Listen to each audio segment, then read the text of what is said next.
Ukusebenzisa ibhasi yeyona ndlela ilula yokusebenzisa ezothutho ekuhambiseni abantu kwilizwe loMzantsi Afrika. Kodwa nangona kunjalo, ukusoloko kuthe gqolo ukwehla kweengozi zendlela kwenza ukuthuthwa kwabantu ngebhasi kube nobungozi obunzulu.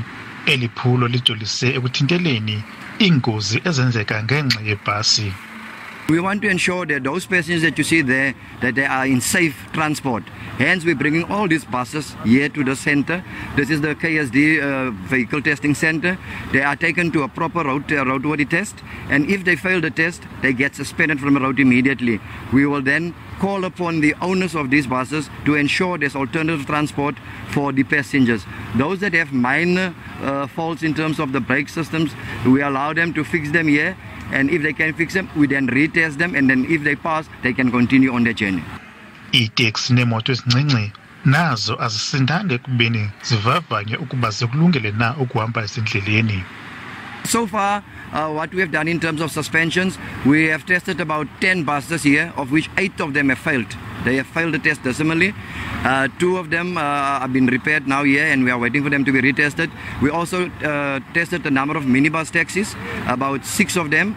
From them, 5 has passed and 1 has failed. And also private vehicles which were unroadworthy, which we saw on the road, we brought them here and they were also tested and they were suspended. I'm trying to Rustenburg.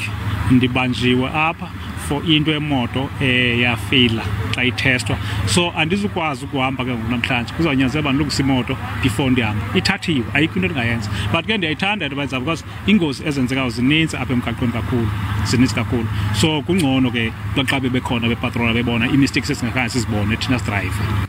Abasebenzisi beebhasi neeteksi babonakalise umsindo ngokulibaziseka, kodwa wayiqonda imeko yokhuseleko ezindleleni.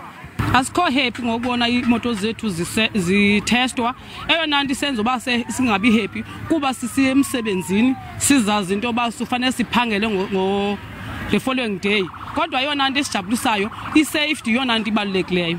Si-happy nje ibanjiwe because ibanjiwe iselapha eMthatha sekaphumi kwawuphuma eMthatha. It means besaba sengxakini sesikude nendawo. Si-happy ngoku ibanjiwe apha eMthatha yafunyaniswa yakhutshwa ecaleni then safunyalela itransport yohamba.